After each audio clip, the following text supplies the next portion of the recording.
আসসালামু আলাইকুম রহমতুল্লাহি ওবরাকাত। ভিউয়ার্স, সবাই কেমন আছেন? সতর্কতামূলক ও জনসচেতনামূলক কিছু কথা। বর্তমানে আমাদের সমাজে ভাইরাসের হিসাবে কিছু কাজকর্ম হইতেছে, তাই সকলকে সতর্কতা করার জন্য কথাগুলো বলা।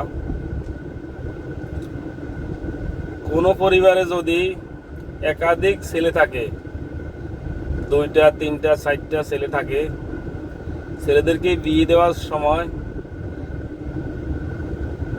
বিয়ের যখন কথাবার্তা চলে তখন বড় ছেলের বউদেরকে অগ্রাধিকার দিবেন না।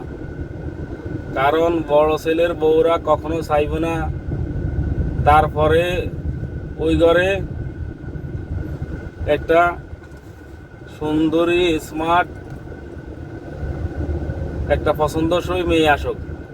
সে সবসময় চাইব যেন পরবর্তী বউগুলা তার চেয়ে ডিপ হয়, তার চেয়ে ডাউন হয়।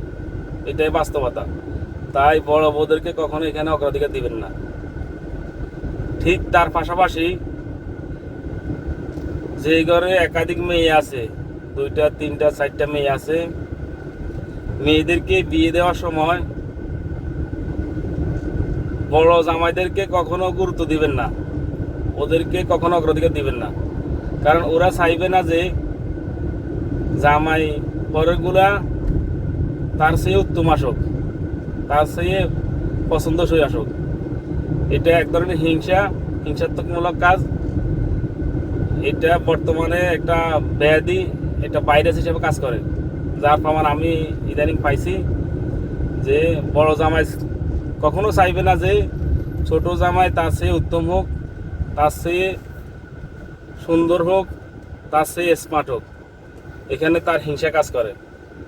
আপনারা আমার কথাগুলো যদি সঠিক মনে করেন, অবশ্যই এর উপর গুরুত্ব দিয়ে সামনের দিকে কাজকর্ম করবেন, অগ্রসর হবেন। সবাই ভালো থাকবেন। ওকে, আল্লাহ হাফেজ।